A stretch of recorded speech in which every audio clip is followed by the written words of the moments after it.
All right, so the first player on our wish list for the 2025 offseason for the Buffalo Bills is trading for Browns defensive end Myles Garrett. We think that this is going to be one of those big moves that Brandon Beane knows that he has to make. He knows that that is the one move that is going to put this team over the top. Obviously, there are other moves that need to be made. You got to build up the defensive line in general. You have to build up the defense in general. But I think it starts with getting a dominant pass rusher. And Pat, would you be in agreement here that Myles Garrett is the big ticket item this year, assuming that they can, in fact, clear this $50 million, if not more, that we've been talking about?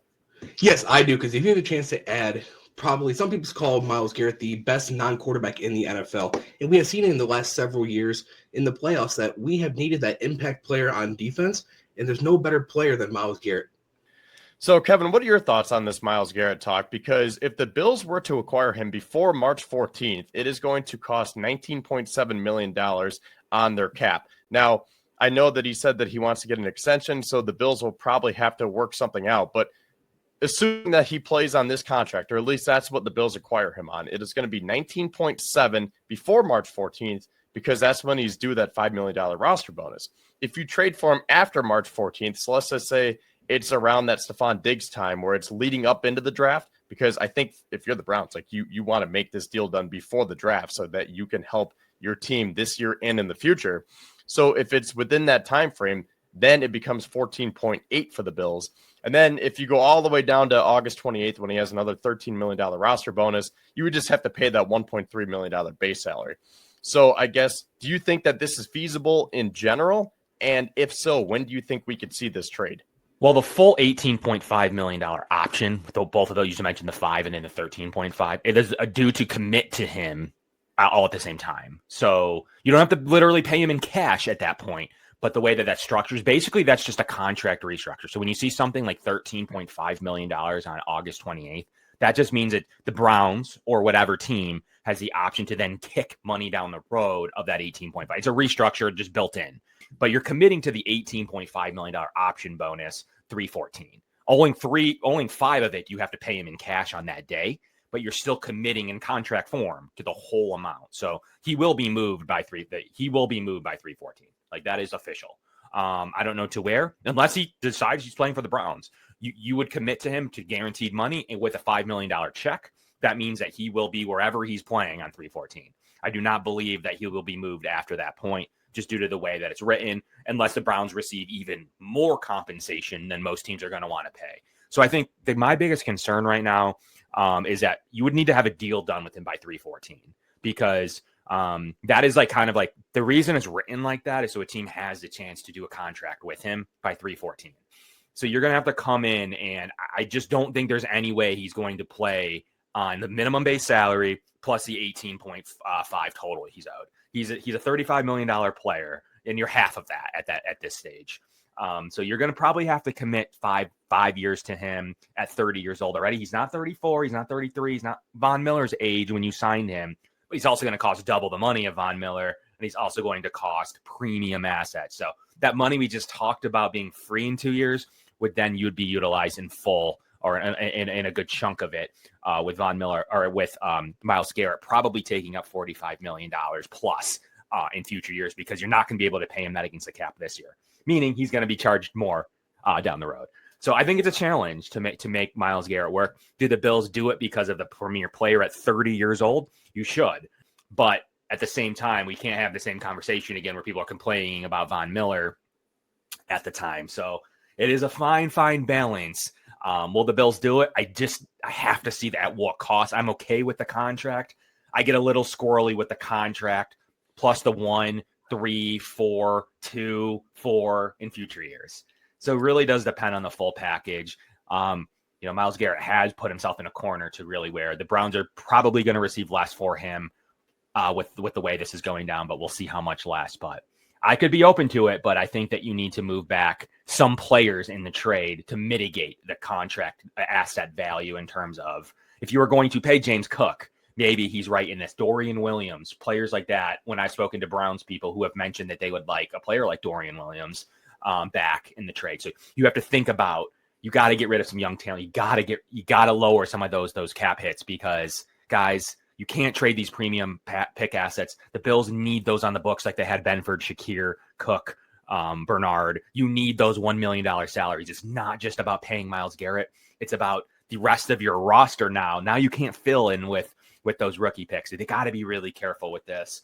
I would play the market. There are more defensive ends in the market than ever. That's what I think than there'll ever be. So Bills may have an opportunity next week to decide who's the best fit over 4 or 5 premier pass rushers.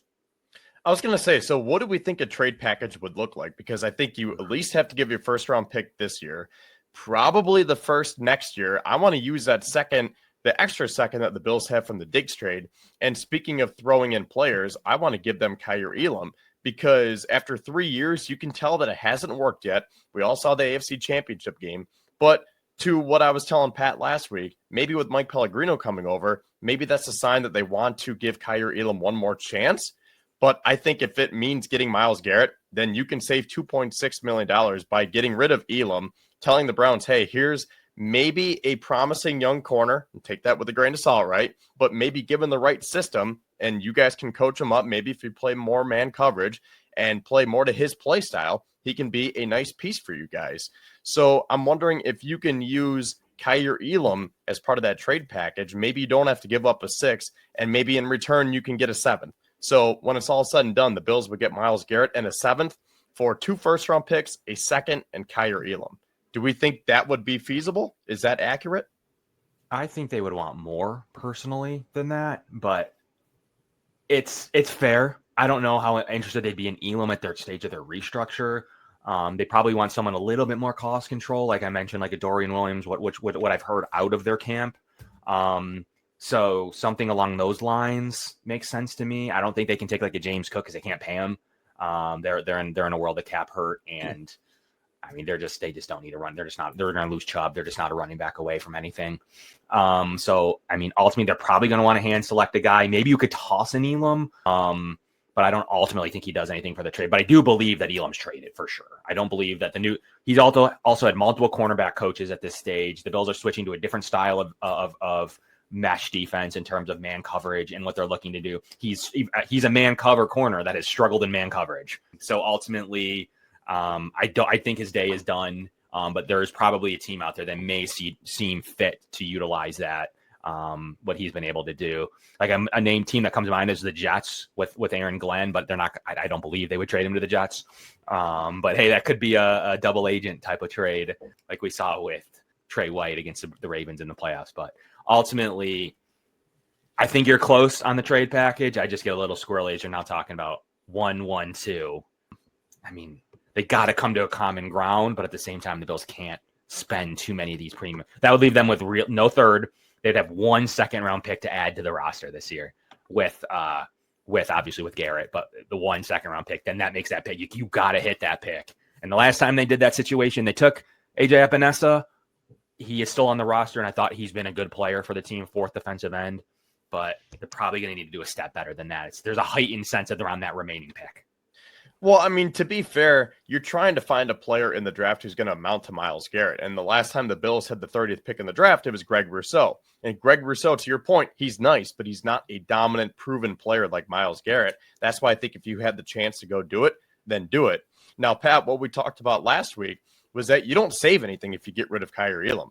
There's more dead money than there is cap savings. So do you think that he could be part of that trade package? And I guess just what are your thoughts on what Kevin and I have talked about? No, I really like the trade package that you put together, Kevin. Now, as far as Kaiir Elam, I do believe that he will be traded, either if it's to the Browns or if it's somewhere else. Now, Kevin, I do have a question for you. You did say if the Bills were to do that type of trade package that we would have to hit on that second-round pick. Could we see Brandon Beane trade back to try acquire a later second-round pick and maybe a third? That's a good point. I think you're too far deep into the second round. You can do that when you have like where Keon Coleman was drafted. You can then receive a 3rd round pick by trading back, but you're already at the end of the second round. Where are you going to go? So then you could go get a 3rd and a 4th for trading back.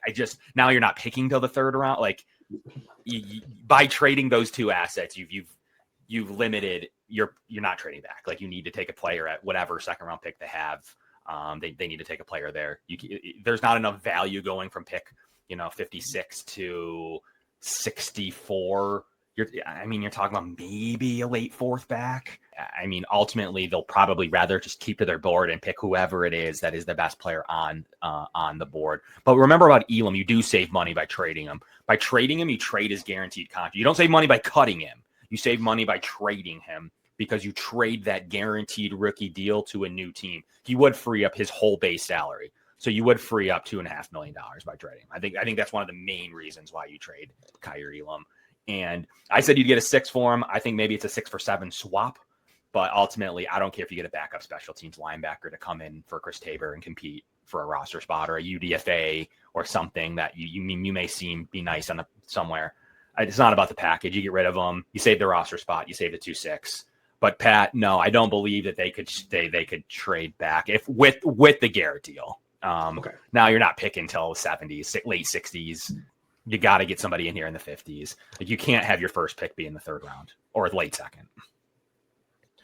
Now, switching over to defensive tackle. Now, Pat and I have talked about this over the last couple of weeks, Kevin. So what are your ideas here? Because if I'm going off the impression that the Bills are trading for Myles Garrett, and I'm also under the impression that they want to build like Philadelphia did. They want to build their line through the trenches in the draft this year. So that's where I think you can find Daquan Jones' replacement as that 1 tech this year, because this is very deep for defensive tackles. So putting those two together, that's why I think you don't need to go get a top-tier defensive tackle in free agency because there's just not going to be the money for it. So 2 players that Pat and I have discussed are Adam Butler with the Raiders, a player who's gotten better every single season. He was a spot starter this past season. He started 16 games in Christian Wilkins' absence, back-to-back seasons of 5 sacks. And then Sebastian Joseph Day, he was in on a visit last season, and I think the Bills have had interest in him before in multiple seasons, whether it was free agency or the trade deadline, because he could play multiple positions on the defensive line, 6'4", 310 pounds, so he's flexible, has a size, has a length. Both of these players have market values in the $3 to $5 million range. So do you think that those are players that the Bills could go after, Kevin? And I should clear that up by saying one of those players, because I don't think that they will be signing both. But do you see them signing one player like this? I think they already have Carter, right? You already have Ed Oliver. So, you're really looking for 1 tech development. I think you keep Jones for 1 more year. I think maybe you do something with his contract and then replace him next year. I'm going the rookie route, guys. I don't think there's any value in spending even 3 to 5 on one of those guys. Like I thought last year might be the year they did that. But for me, it's a matter of get another rookie in here that's going to take over for 4 years. With that, if that is what the remaining pick is, that's got to go to defensive tackle at that stage. And you're going to probably sign a corner in free agency then. You don't know what corner is going to be available when you're picking in the 2nd round. So you're going to go with that defensive tackle. I think there's a couple of great rookie options. So I'm going to answer your question. I'm going to punt on those veteran guys at this stage. If there's one cheaper, like you're talking about 2 or less, then, I'm all ears for anybody, in that 1.5 to 2 mil range. But those are going to probably want to stay out of the comp pick range, which is usually around 2.5. So if you're talking about a DT under that limit, I'm game. But as you get to 3, 4, 5, 6 with Myles Garrett, I'm talking about here, I'm out. I'm going defensive tackle in the 2nd round. That's how I'm utilizing that's how I'm building the trenches, and probably taking another tackle later on in the day or the next day in day 3. So I'm punting on that situation with, combining it with your proposed Garrett trade as a punt. Without that trade, I think it opens the doors to a lot more options, whether, whatever you're thinking of the defensive tackle. But I'm going 2nd round DT, and I'm probably not needing to see the assets. You already have assets into Oliver and Daquan and the 3rd round pick into Carter. You can sign Jordan Phillips, or you can do like 1.5 or less people. That's where I would fare, because I want Carter and I want my 2nd round pick playing a boatload with the 2 starters at this point. And there's been a couple guys that said they would be great fits next to Ed Oliver. So those are the guys that I'm focusing on. Now, Pat, this is interesting because I agree with Kevin from the standpoint of use that 2nd round pick on a defensive tackle, but I think that there's room for a 5th defensive tackle, and that's where you can sign either Butler or Sebastian Joseph Day, because as I mentioned last week, he could be a Dwan Smoot replacement with that inside-outside flexibility. So if you don't re-sign Smoot to be your edge defender, then you can just substitute him in, maybe consolidate, get 2 for 1 here, and get a Sebastian Joseph Day. And as much as I have been under the impression over the last few years where it's like, well, we have Ed Oliver, we have Dwayne Carter, I think we're good. This past season proved that we can't be satisfied. It's not good enough. And that's what Philadelphia said. Just when you thought that they were done, they just kept adding to the pipeline and adding. So I think that's why if you can get one of these guys for the right price, it is going to be worth it. And then, as Kevin said, you can further address it in the draft. I definitely agree. The defensive line is one of the most important positions in football. Looking at it, the Bills have had interest in Sebastian Joseph Day in the past, and I do think that Brandon Beane will try to bring him in again. And like you said, Kevin, while drafting a defensive tackle in the second round. Now, I want to go to corner here because this one is very interesting. Now, assuming that the Bills are making these moves that we're talking about here, they're obviously not going to have as much money to go get your Travarius Ward or some of these top corners, maybe even a DJ Reed. So I mentioned Jonathan Jones before because of Mike Pellegrino connection, but I believe that you guys are big Asante Samuel Jr. fans, correct?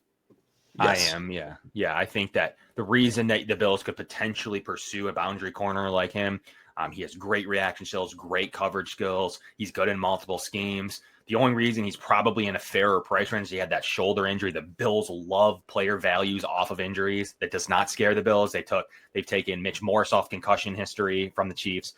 They've spent many dollars on players who are coming off of injuries, and that's not major to me. That's not a knee. That's not an ankle. That's not a foot. Achilles. It's not even concussion in history. Talking about a shoulder, it sucks, but that's not something I'm going to be worried about long term.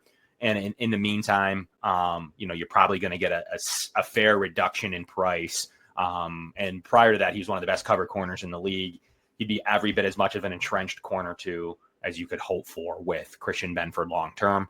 And I think ultimately you wouldn't have to worry about corner any longer with the three of them and Taron Johnson. That's what's appealing to me. And I think the Bills could structure a contract to where it's not devastating.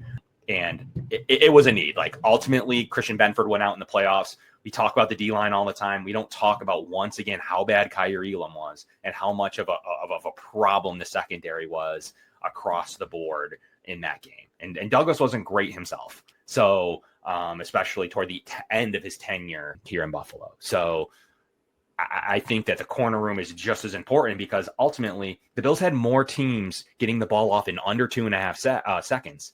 We complain about sacks all we want, but if teams like Tua and other players are getting the ball off in under 2.5 seconds, all Myles Garrett can do is create everyone hates it, but the pressure because it's just not likely that you're going to get to the sack. The Bills do face the largest amount of quarterbacks hitting the ball off. They need secondary players that can cover. I think that's a valuable asset allocation to me, not continuing to stack, in my opinion, like a Butler, like a $5 or $6 million defensive tackle. I think you got to fill in, you got two premier pass rushers now with Rousseau and Myles Garrett. Like you have Ed Oliver there. You have a second round rookie. You have Daquan Jones who still can do some things. Like I need that asset allocation to go to a gaping hole at corner too, because no Douglas. And I'm just not good on Dane Jackson, guys. Like maybe how you feel on other positions. I can't do a Dane Jackson or similar. The Bills need a corner too for this scheme to work.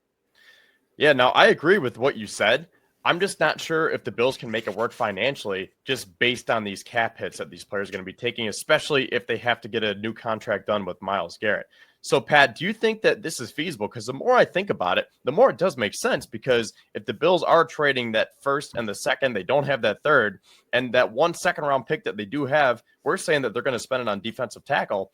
Can we trust that a fourth-round rookie is going to be Christian Benford's new running mate? Or in my case, when I'm saying Jonathan Jones, sure, maybe you could balance each other out and say it's going to be a platoon between Jones and the rookie, and you still have DeMarcus Ingram.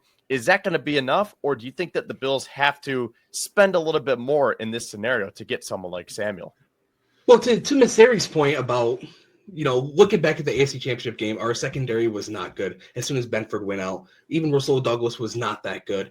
So I think it is important to get a guy like Asante Samuel Jr. Like Kevin said earlier, he was playing at a very good level before he suffered that shoulder injury. So I think if you can pair Christian Benford with Asante Samuel for the foreseeable future, that's a pretty good, scary duo.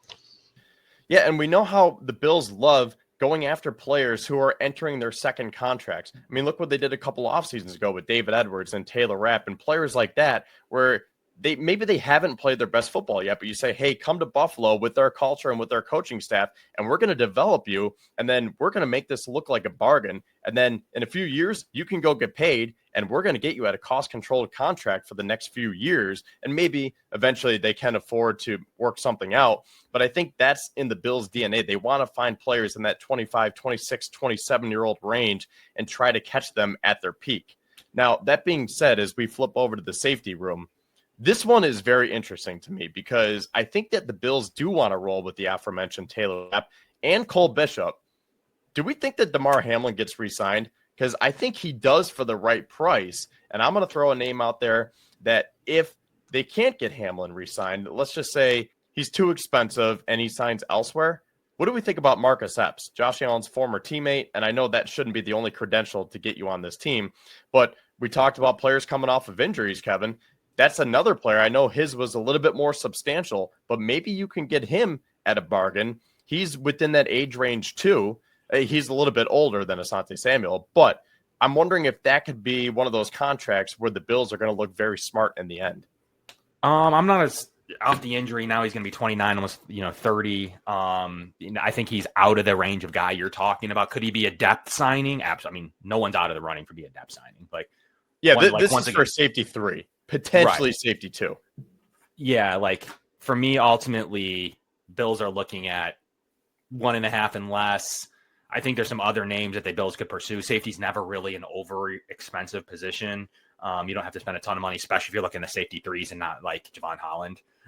So I think that ultimately the Bills can make the decision to probably hand pick a safety 3. So we'll see how that goes. But you got to start Cole, especially in the offseason we put together so far. You're probably going to have to start Cole Bishop, and you're going to have to start Taylor Rapp in this play. You don't have any draft picks left, really. You've taken a DT. You maybe sign a corner. You don't have a lot left here. So unfortunately, what may suffer is you may go with a Cam Lewis as safety 3. Like it just is what it is.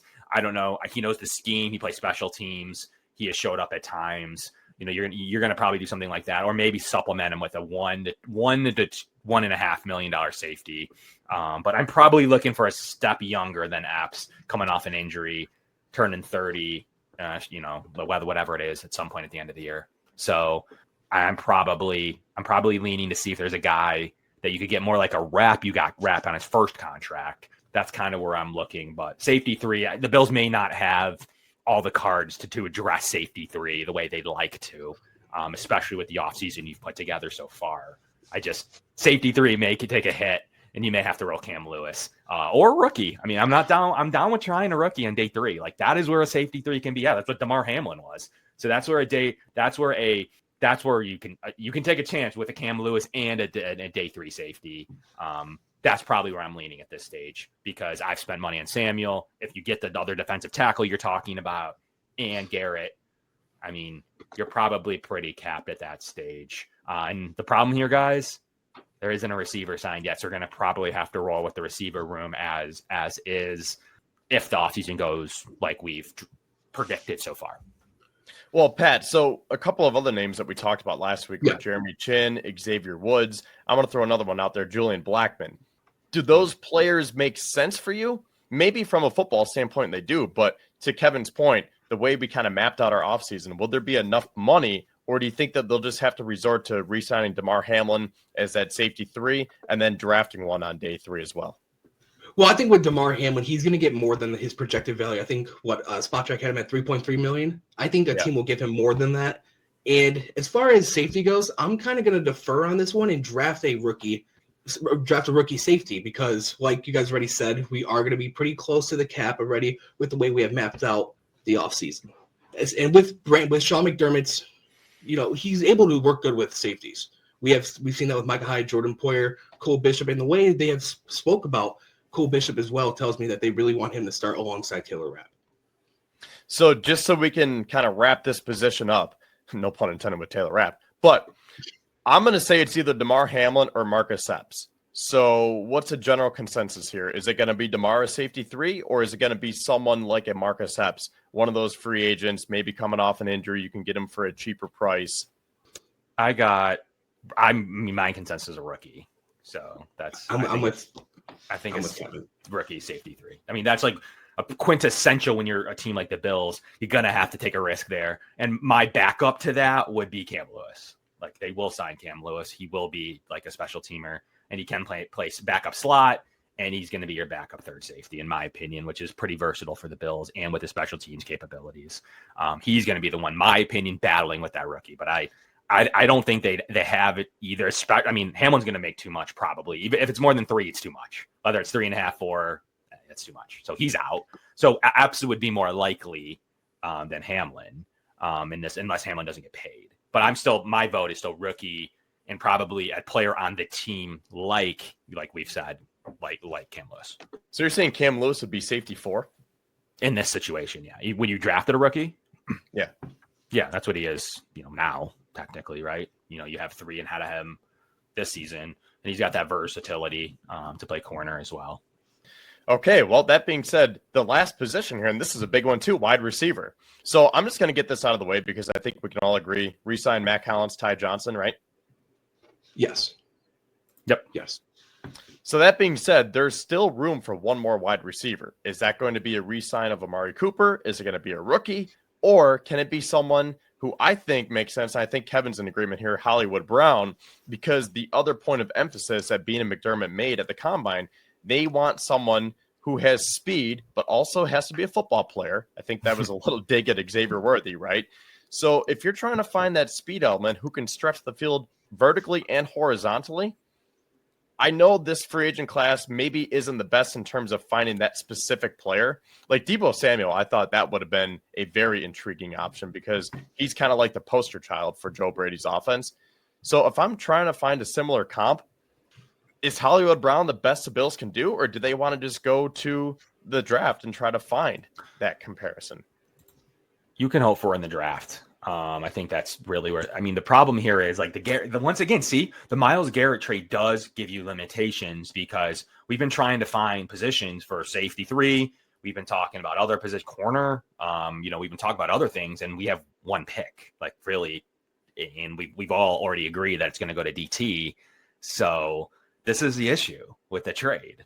Receivers wide open. If the Bills don't make a Garrett trade, first round's in play for receiver. Second round's definitely in play for receiver. Free agents definitely in play for receiver. Christian Kirk, who's hanging out all the time with Josh Allen, who Josh has wanted, minus he got that huge deal, and the Bills were like, part of the reason Kirk might have gotten that huge deal with Jacksonville, where the Bills were willing to sign him and other teams, and Jacksonville's like, nope, unlimited money. He's getting cut this offseason, and the Bills... He just got cut, by the way. Okay, great. So he's very, very available for the Bills, in my opinion. The only issue with Kirk isn't the player, isn't the fit, isn't how he's been a 4-4 guy.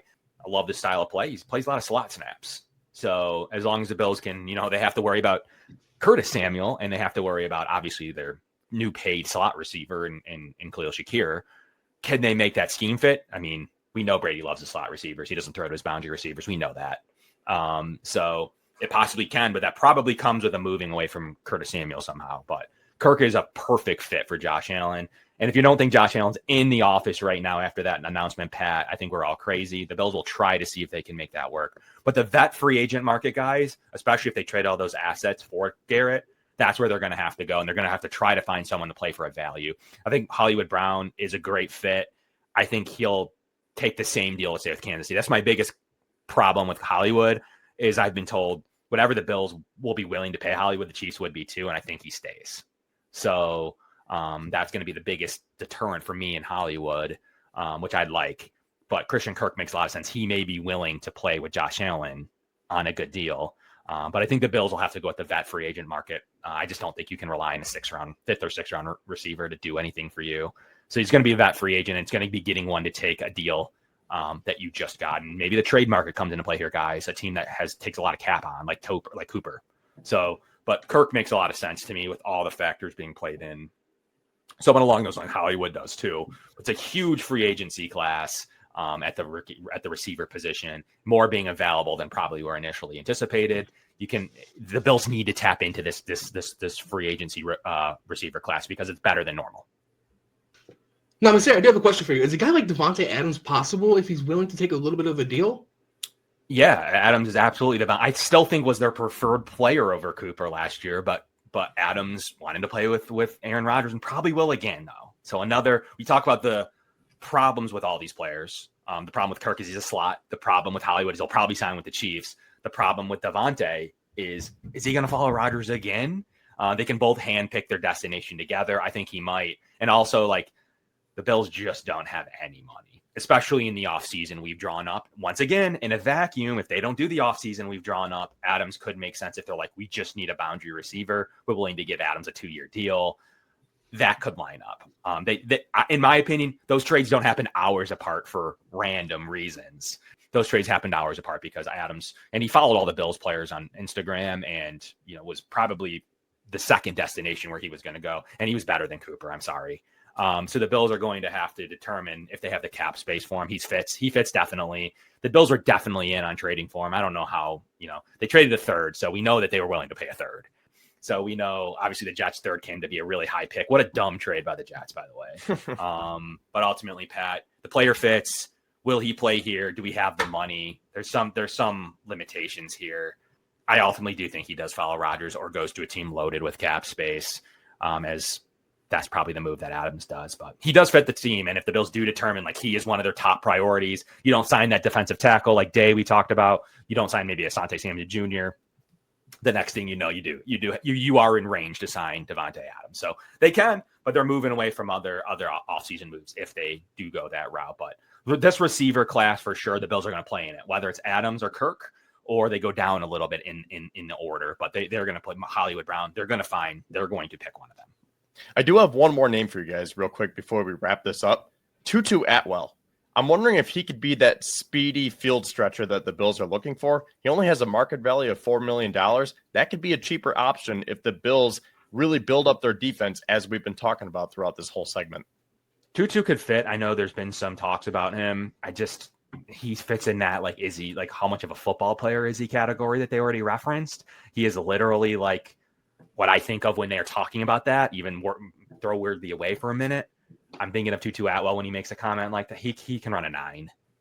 I worry about his fit. Like, ultimately, I think they tried that with Hardy, and they realized with Josh, you need a guy that does more than a 9. You need a rack guy. You need a guy that gets open quickly. You need a guy that I just think Kirk is more the fit. But the value's there.